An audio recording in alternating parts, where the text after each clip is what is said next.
ఉన్న బంగారాన్ని విడిపించి ఆ రోజు ఆన్లైన్ రేటుకే మేము కొంటాం. Sharma gold company.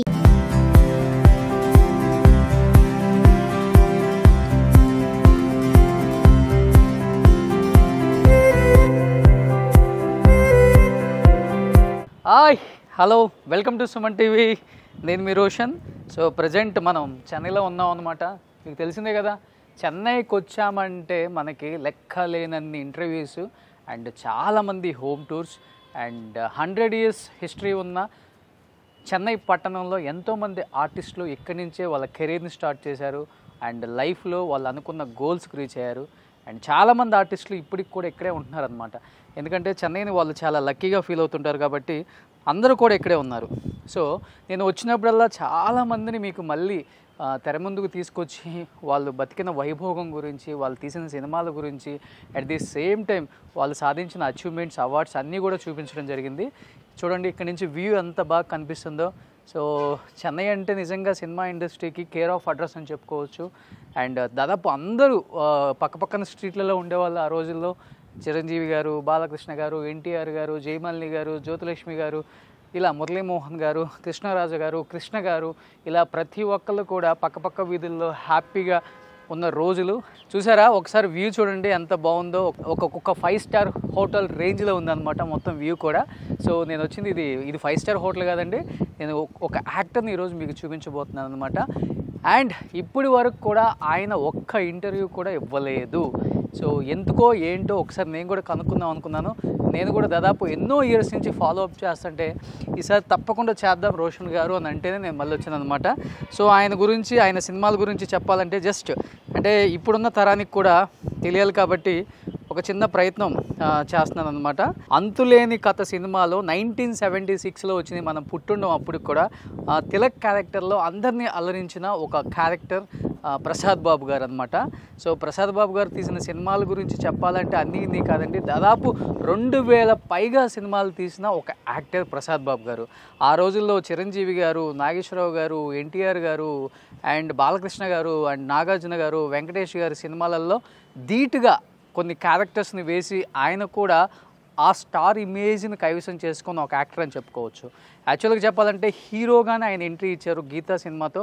బట్ అనుకోని కొన్ని కారణాల వల్ల తర్వాత ఆయన క్యారెక్టర్ ఆర్టిస్ట్గానే మిగిలిపోయినప్పటికి కూడా ఎప్పుడు కూడా నేను క్యారెక్టర్ ఆర్టిస్ట్గా మిగిలిపోయానని ఆయన బాధపడకుండా అండ్ అదే ఊపుతో సినిమాలు చేశారు కాబట్టి ఇన్ని వందల సినిమాలు, ఇంత మంచి క్యారెక్టర్స్, ఇంత పెద్ద పేరు తెచ్చుకోగలిగారు.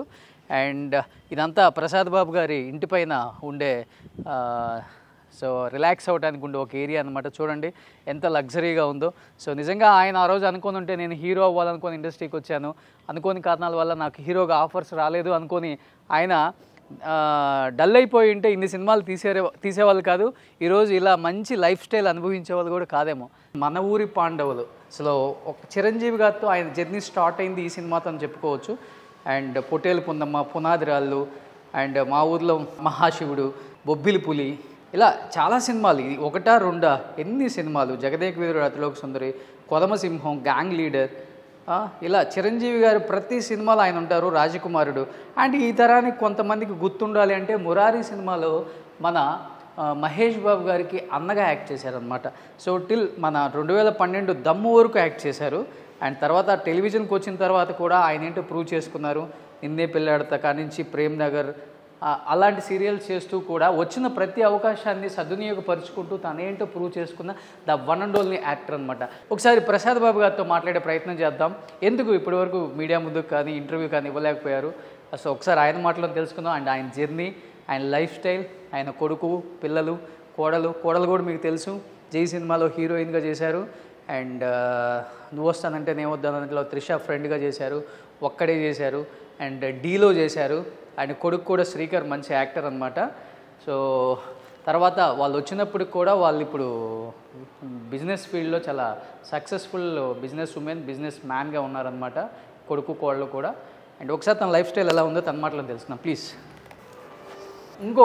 మీకు ఇంకొక గొప్ప విషయం ఏంటంటే మనం ఇష్టపడే హీరోలు మొత్తం స్టార్లుగా ఎదిగిన స్టూడియో AVM స్టూడియోస్ అక్కడ కనిపిస్తుంది చూడండి. ఒకసారి క్లోజ్ చేస్తే కనిపిస్తుంది AVM స్టూడియోస్, AVM ప్రొడక్షన్స్. ఈ AVMలోనే కొన్ని వందల వేల సినిమాలు, కొన్ని వందల మంది హీరోలుగా వాళ్ళని తీర్చిదిద్దుకున్న ఒక స్టూడియో అని చెప్పుకోవచ్చు. అప్పుల్లో మనకి ఏవిఎం స్టూడియోస్ తప్పితే వేరే స్టూడియోస్ ఏం లేవు పెద్దగా చెన్నైలో. ఇదంతా ఏవిఎం స్టూడియోస్ కనిపిస్తుంది, అవన్నీ షెడ్లు కనిపిస్తున్నాయి కదా మీకు, అవన్నీ సాంగ్ సెటప్లు, షూటింగ్ లొకేషన్స్, హౌస్ సెటప్లు ఇవన్నీ కనిపిస్తున్నాయి.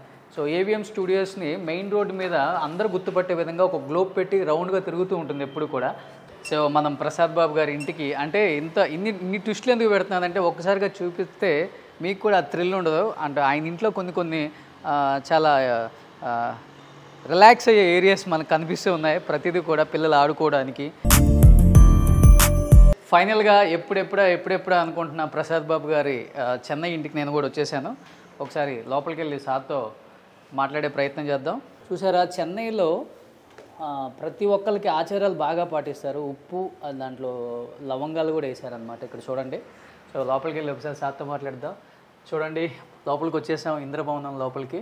సో కింద నుంచి ఎంట్రన్స్ అయితే ఎంత బాగుందో మీకు చూపించాను కదా. సో చూడండి, ఒకసారి లోపలికి వెళ్తున్నాం. Yes, he's the man. So Prasad Babu garu నమస్తే. నమస్తే. ఎలా ఉన్నారు? మీరు ఎలా ఉన్నారు? I'm great sir. Thank you. మీ చాలా ప్రోగ్రామ్ చూస్తుంటారు, చాలా బాగా చేస్తున్నారు. Thank you so much.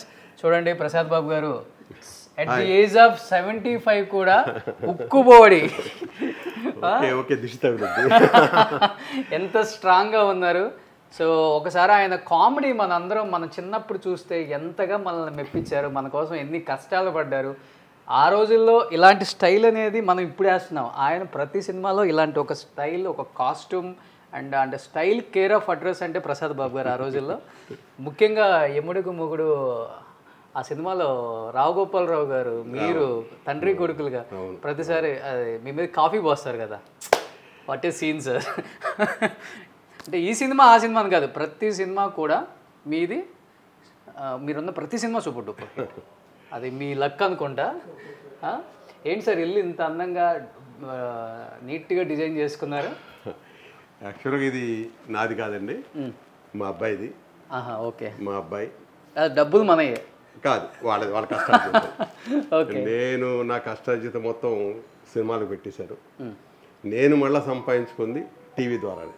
Okay, అంటే సినిమాలు సంపాదించాను, సినిమాలు పోగొట్టేశాను. ఓకే, టీవీ వచ్చిన తర్వాతనే నాకంటూ ఒక ఇల్లు కట్టుకున్నాను. అది ఇక్కడ కాదు, ఈసారి మీకు చూపిస్తాను, మంగళగిరిలో. సార్ నోడుతూనే విందా వాళ్ళ అబ్బాయి అమ్మాయి ఎవరు అనేది. సార్ ఇక్కడ ఒక అమ్మాయి కనిపిస్తున్నారు, ఎవరు? నా కోడలు. ఓకే, చాలా తక్కువ మందికి తెలుసు సంతోషి గారు ప్రసాద్ బాబు గారి కోడలని. మీ అందరికీ జై సినిమాతో సినిమా అరంగేట్రం చేశారమ్మ. సో చాలా మంచి యాక్ట్రెస్ ఆమె కూడా. అండ్ మీ బాబు సార్ కొడుకు. ఓకే, ఆయన ఇప్పుడు యాక్ట్ చేస్తున్నారా? లేదండి, మానేసి తనకి ఫస్ట్ నుంచి కూడా ఇష్టం లేదు. కానీ సడన్గా ఒకసారి చెప్పాడు, నాకు సినిమాలో ఇంట్రెస్ట్ లేదు, బిజినెస్లోకి వెళ్ళిపోతాను. సరే, కానీ నీకు ఏది ఇంట్రెస్ట్ అది చేసుకోరా అన్నాను. ఆ తర్వాత ఒకరోజు సడన్గా, అంతకుముందు నేను ఈ అమ్మాయి మావాడు, ఈ అమ్మాయి నాకు కోళ్ళ చేసింది సంతోషి, వీడేమో నా కొడుకు, నా అల్లుడుగా సీరియల్ యాక్ట్ చేసాం ముగ్గురు కలిసి. ఓకే, కానీ సడన్గా మధ్యలో కొన్ని రోజులు అయిపోయిన తర్వాత కానీ నిజమైన కోడలు అవుతుందని అప్పుడు అర్థం అవ్వలేదా సార్? ఒకసారి చూడండి.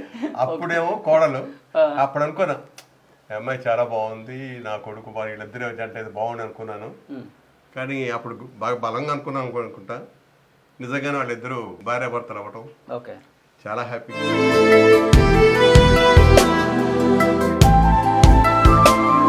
చాలా బాగున్నారు కూడా, నాకు అది కావాలి. సూపర్. ఎన్ని ఇయర్స్ అయిపోయింది ఈ సీరియల్ అయ్యి? ఆ సీరియల్ అయిపోయిందండి దగ్గర ఒక 15 సంవత్సరాలు. ఆ తర్వాత 2 years లవ్లో ఉన్నారు, అది మాకు తెలియలా. ఇక సీరియల్ మధ్యలో ఉండగా ఇద్దరు సడన్గా మెడ్రాస్ వచ్చారు, హైదరాబాద్. నేను అప్పుడు హైదరాబాద్ ఉండేవాడిని సీరియల్ యాక్ట్ చేస్తాను. అప్పుడు ఏంటి మీ ఇద్దరు వచ్చారు షూటింగ్ అన్న. కాదు డాడీ, ఇద్దరం పెళ్లి చేసుకోవాలనుకుంటున్నాం. నేను వెంటనే చెప్పా, అమ్మ వీడు కోపిష్టి, గబాన్ మాట అంటాడు, నువ్వు అన్ని కష్టాలకి రెడీ అంటేనే చేసుకో, తర్వాత నాకు కష్టంగా ఉంది నన్ను ఇబ్బంది పెట్టాడంటే మటుకు ఇప్పుడే వెళ్ళిపోండి అని అంత గట్టిగా చెప్పా. అంకుల్ ఏం వచ్చినా మీ దగ్గర రానివ్వు, మేము హ్యాపీగా ఉన్నట్టే మీరు చూస్తారు. నిజంగా స్టిల్ వాళ్ళకి దగ్గర దగ్గర 12 ఏళ్ళు 13 ఏళ్ళు అయిపోయి ఉంటుంది. ఏ రోజు వాళ్ళ గురించి హ్యాపీగా మాట్లాడుతున్నాను, కానీ వాడు చేసే మంచి కార్యాలు నాకు బాగా చాలా హ్యాపీగా ఉంది. ఓకే. నేను ఒకప్పుడు ఓల్డ్ హోమ్ అని. సో బయటికి ఒకసారి వస్తే మీకు ఇక్కడ ఏవిఎం స్టూడియోస్ కనబడుతుంది. వీళ్ళు ఎన్నో సంవత్సరాలు కష్టపడి సినిమా ఇండస్ట్రీలో అంచెలంచెలుగా ఎదగటానికి స్టూడియోస్ బయట నిలబడి ఒక్క అవకాశం కోసం ఎదురు చూసిన రోజులు ఇవన్నీ. అలాంటిది ఈరోజు అదే స్టూడియో పక్కన ఒక కోట లాంటి ఇంట్లో ఆయన నివసిస్తున్నారు. చూడండి ఎవరికి అంత పెద్ద డ్రీమ్ అచీవ్ అయ్యి ఈ స్థాయికి వచ్చారంటే పెద్ద విషయం. ఇదంతా ఏవిఎం స్టూడియోసే కదా సార్? అవును, మొత్తం ఏవిఎం స్టూడియో. ఈ షెడ్లన్నీ షెడ్లు మొత్తం. ఓకే. అప్పుడు సినిమా షూటింగ్ అంటే ఏవిఎం స్టూడియో అంతే. ఇంకా ఏవిఎం ఎదురుగా విజయ స్టూడియో. ఓకే. నాగిరెడ్డి గారు. సూపర్. ఆల్మోస్ట్ ఒక 20 సంవత్సరాలు వీటి చుట్టూ తిరిగాం. ఇక్కడెక్కడ తిరిగాను నేనైతే ఇటు చుట్టే. మొత్తం రోజుకి 5-6 షూటింగ్లు ఉండే. ఇక్కడే తిరుగుతుండేవాడు కారులో. 1 గంట విజయ గార్డెన్, దీని వెనకాల విజయ గార్డెన్, విజయ వాహిని స్టూడియో అవతల. ఓకే. ఇలాగ పక్క పక్కనే ఎక్కడే తిరిగేవాడు 15-20 సంవత్సరాలు అయితే. రాత్రి మౌళ్ళు నిద్ర లేకుండా ఆఖరికి వాటి పక్కన వచ్చి చేరాను. చూడండి ఆ స్టూడియో అనగానే మీ కళ్ళ నీళ్ళు తిరుగుతుంది. నిజంగా ఆనందం 100%. ఏంటి సార్ ఇంట్లో తాబేలు ఎవరికి ఇది ఇష్టం? వాడు మా అబ్బాయి బాబుకి. వాడు చిన్న ఇంత పిల్లని ఇచ్చాడు. పెద్దదైపోయింది. ఇప్పుడు ఆఖరికి ఇంతదైంది. ఒక 4 కిలోలు ఈజీగా ఉంటుంది. 4 kgs. 4 kg. అవును, చాలా పెద్దగా ఉంది.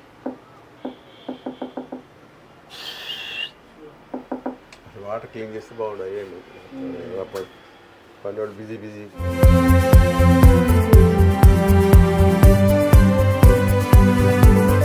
మీ మనవాళ్ళది? మనవాళ్ళు ఇదవటం, మనవాళ్ళు పుట్టడం, మనవాడి తర్వాత మళ్ళీ మనవరాళ్ళు ఇద్దరు డ్యూయల్ క్యారెక్టర్ లాగా. ఇద్దరు కూడా చాలా బాగుంటారు. ఓకే. ఇంకా ట్విన్సా? ట్విన్స్, ఇద్దరు ట్విన్స్. ఇద్దరు అమ్మాయిలు ట్విన్స్. ఫస్ట్ బాబు. ఓకే. సో హ్యాపీగా ఉన్నాం. ఇంకా రాను ఇంకా బిజీ అయిపోయారు బాగా. ఓకే. అందుకని నా కొడుకు అన్నాడు, డాడీ ఇంకా ఎందుకు ఇదవుతారు, రిలాక్స్ అవ్వచ్చు కదా అని. ఓకే. సరే పదండి అని చెప్పాను. కాదు, ఇప్పుడు సీరియల్లో మామ అని ఒక్కసారిగా రియల్ లైఫ్లో మీ కోడలుగా అసలు లైఫ్ లాంగ్ మామ అయిపోయాడు అనగానే మీ ఫీలింగ్ ఏంటి సార్? ఫస్ట్ వాళ్ళ లవ్ గురించి చెప్పగానే ముందు షాక్ అండి. ఫస్ట్ షాకు. ఓకే. షాక్ అయిన తర్వాత అమ్మాయిని అక్కడ నేను చూశాను. ఆ అమ్మాయి షూటింగ్ బిహేవియర్ కానీ, 10 మందికి హెల్ప్ చేయటం, ఇంటికాంటి చేస్తే తీసుకుని రావడం, అందరికి పెట్టడం, ఇవన్నీ నాకు బాగా ముచ్చట అనిపించింది. అంటే నా మెంటాలిటీ, నా కొడుకు మెంటాలిటీ ఇంచుమించు ఇద్దరిది ఒకటే. ఎవరన్నా ముసలోళ్ళు ఉన్నా ఇది చేసినా ముందు వాళ్ళు తిన్నారా, వాళ్ళకి పెట్టండి అని అంట. ఆడు నా కొడుకు గురించి వాడు చెప్పాడు, జూన్ ఆర్టిస్ట్, ఏమంటే మీలాగానే మీ అబ్బాయి కూడా తయారయ్యాడు, అందరికీ నాన్ వెజ్ పెట్టమంటాడు, సీరియల్కి వాడు డబ్బులు వేస్తాడు, అందరు తిన్నారని అడుగుతాడు, ఎవరైనా కష్టపడుతుంటే దగ్గరికి వెళ్ళి పరకిస్తాడు. నాకు వాళ్ళు చెప్తుంటే నిజంగా చాలా హ్యాపీ ఫీల్ అయ్యాయి. Super, great. మా ఇద్దరి తగ్గట్టు మా అమ్మాయి కూడా, అంటే నేను ఎక్కువ మా అమ్మాయి లాగా అనుకుంటా. మన కోళ్ళు కూడా అంతే, అందరూ తిన్నారా అందరిని అడుగుతుంటుంది. ఇప్పుడు లేటెస్ట్గా ఏంటంటే ప్రతి చోట బాగా హెల్ప్ చేస్తున్నారు. ఓల్డ్ హోమ్స్ కానీ, ఈ ఎయిడ్స్ పిల్లలకి, ప్రతి బర్త్డే పిల్లలకి అక్కడ చేస్తారు. ఎయిడ్స్ పిల్లల దగ్గర అక్కడే వాళ్ళకి భోజనాలు పెట్టించి, బట్టలు పెట్టి, ఇలా మంచి మంచి కార్యాలు చేస్తున్నారు. Super, happy. ఇంటీరియర్ ఎవరు సార్ ఇంత నీట్గా చేశారు?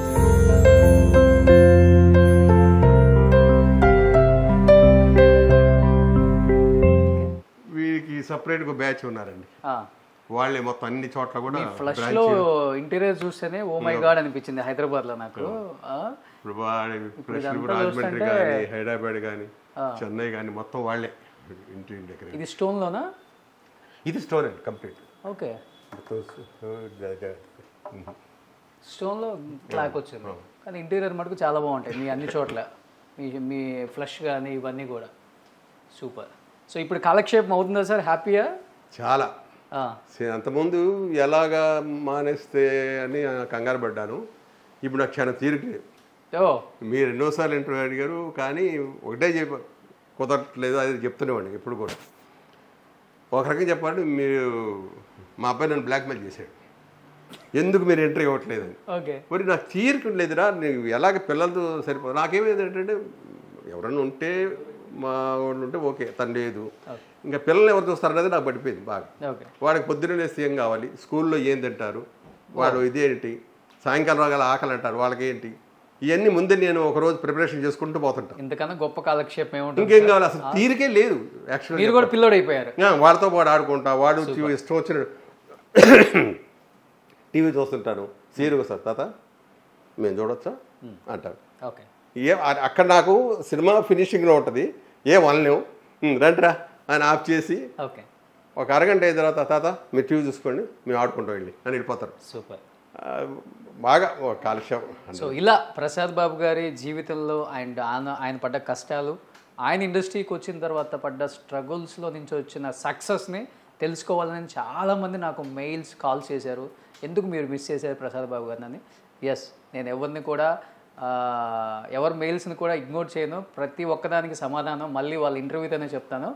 వాళ్ళు ఎన్నిసార్లు నో చెప్పినా ఎస్ అనిపించుకునేదాకా అడగటం నాకున్న క్వాలిటీ అనమాట. సో ఈరోజు అదేవిధంగా ప్రసాద్ బాబు గారితో ఇంటర్వ్యూ చేయబోతున్నాను. మీకు తెలియని చాలా చాలా విశేషాలు ఆయన దగ్గర నుంచి రాబడతాను. So let's start the interview with Prasad Babu garu. Suman టీవీలో మీ పర్సనల్ అండ్ బిజినెస్ ప్రమోషన్స్ కోసం కింది నెంబర్కి కాంటాక్ట్ చేయండి.